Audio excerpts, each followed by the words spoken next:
Hey everybody, hope you're having a good Friday. I am checking in between all of this rain, which is supposed to be apparently sunny today, but the rain just took over. So the room is a little bit dark. Hopefully the video quality is going to be good, but I was kind of hoping for a little bit more light in the studio, and the light never came. So I wanted to give you Form Friday video on two things. So the first one is, let's go over the full Turkish getup.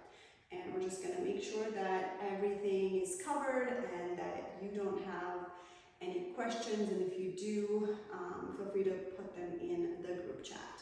The second movement came from one of you, and it was the Suitcase deadlift. The question was, how can I keep my shoulders square when I am picking up the weight that is in suitcase form next to me? So I'm going to go over that form as well, and I think that that will be hopefully answer some more questions. And the sun's out now, you guys. Anyways, all right, let's go over the Turkish getup. I'm going to demonstrate the full getup and kind of talk about anything that may come up.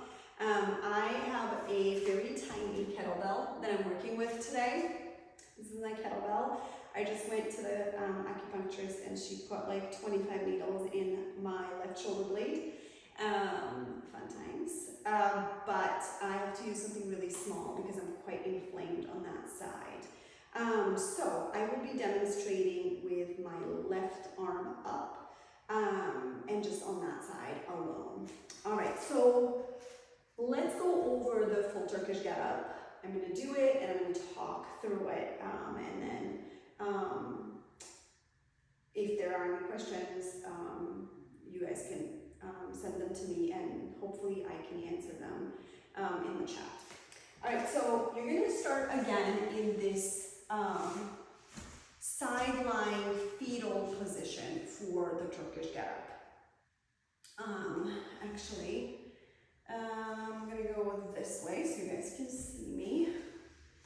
All right, so, and if you are someone who is on my training, on my feedback version of the program, when you are videoing yourself for this movement, you can be in front of the camera, and that way I will be able to see the whole body, so you can be forward facing if that helps. So you're going to go into the fetal position here. Again, you want to have your shoulder underneath you and a very strong hold on your kettlebell. Whatever the weight you're using should be a weight that's really challenging to you, okay? You're going to roll on your back, all right? And then we're going to raise that kettlebell up. That same side leg is going to get, the foot is close to your bum, and then the opposite leg is straight out. Lots of energy in that leg, so lift your kneecap towards your hips, right? Or squeeze the quad, squeeze the glute, flex your foot, and then you're going to use the foot of the opposite, the left leg, to really navigate this movement, okay? The opposite arm here is at a 45-degree angle from the body. So what you're going to do is you're going to go, again, as I said before in my videos, you're going to use the hip, you're going to roll the hip towards the opposite side, and you're going to think about grabbing or pulling something towards your body, okay? So you're going to go roll up, punch that kettlebell up towards the sky, but keep using this foot whenever you need it. All right, you're going to then push yourself up on your hand. Next is lifting up the hips as you take the extended leg through. So it's one movement, okay? So lift, pull. There's a lot of core work there. So as I mentioned in my written notes, your hand, your knee, and your toe are in one line here. All right, you're going to shift your weight slightly backwards and stand up. Now you are in that half kneeling position. You have two options. You can rotate the back foot into a lunge position. So you can just take that that back toe and boop, rotate it forward. And you're here in that kneeling lunge, okay? Or from here, you can take the front leg and you can position it forward so you're in a lunge. Both are okay. All you're gonna do, whether you're here or here, you're going to come up, stand up forward, all right? This is it, your standing position, right? So this would look like if you were doing it the other way, all right? We're gonna reverse this. You're gonna take that leg, tap it, take your hand, tap the leg. That way you know and tell your brain which leg is going backwards, all right? Tap it, bring it down to the floor, all right? You're gonna take and rotate that knee back, rotate it back, all right? And then shift the hips back as you place your hands down. So you've got, again, that straight line from your hand to your knee to your toe, all right?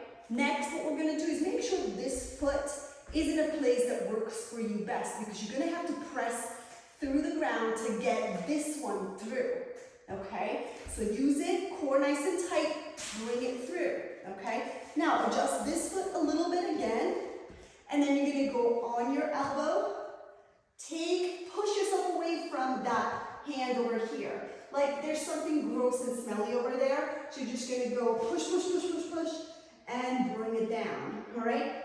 Hand goes on the bell, bell comes down, feet together, and back to that fetal position, okay? So you have those two things that you can do when you are in your half get-up, where you can either rotate your foot, the back toe, you can rotate it into a lunge, or you can take the front leg, pick it up, and place it in line with the back leg.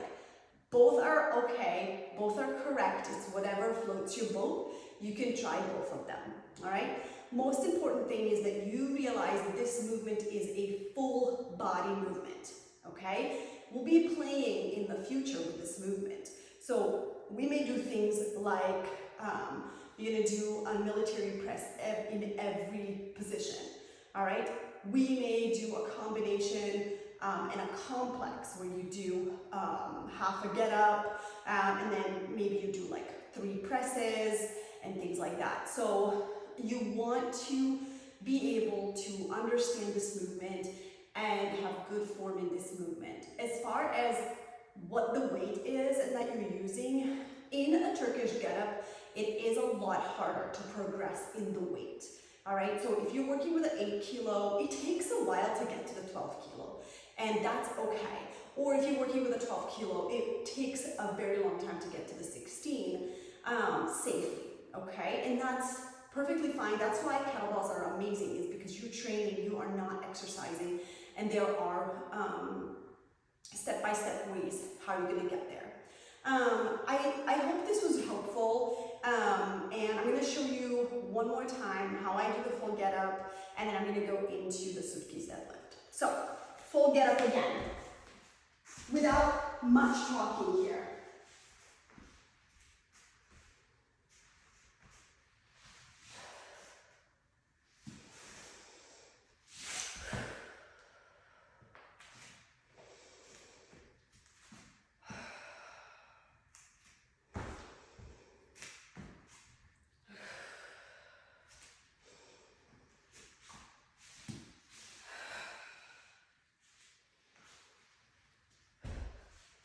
As you can see, I was trying to exhale on the hardest part of the movement always. So try to have a rhythm in your breathing, and whenever you need to engage your abdominal muscles a little bit more and you need more stability, try to do an exhalation there.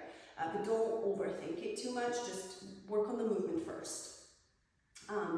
Okay, questions in the chat for me, and I'll try to answer them. If any of you have a question or don't do feedback, I'm going to give you the chance to have me look at your getup. So if you want me to look at your getup, put it in the chat, and if you're not shy, others will see it, but it's also really cool because others can see me coaching live, pretty much in real time, and I think it'll So if you want me to look at your getup, put it in the chat and I will make sure that I get to it. Okay, let's go into the suitcase deadlift. So with the suitcase deadlift, I have some props. I have a kettlebell and I have a yoga block and a pad. Why do I have these? Because a lot of the times we don't have mobility in our hips to bend all the way down. You may be pregnant and have a big belly, and that may be an issue with the range of motion as well, or the belly is not allowing you to get into a deeper hinge. So let me demonstrate the movement without these props, and then I'm going to use the props to show you other ways to do the movement. So with a suitcase deadlift, what you're doing is you are lining up the kettlebell with the arch of your foot. So just line it up with your foot and make sure that you are facing away from it. All right, you're going to get into a deep hinge. You want your hips to be lower than your shoulders, okay? So you want to be about here or so.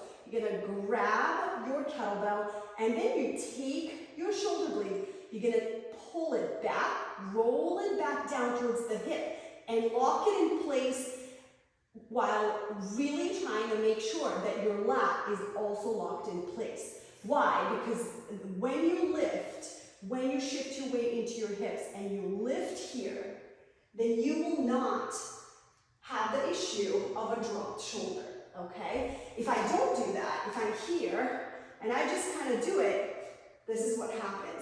I've got a loose shoulder, and a loose shoulder is an unprotected shoulder. So roll your shoulder blade down towards your hip and then lock in the lat and hold that tension in the lats.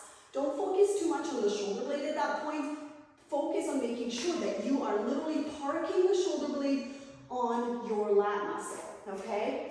So here you go. You're gonna grab that kettlebell, shift your weight backwards, press from the feet, so press the ground away, and exhale here, all right?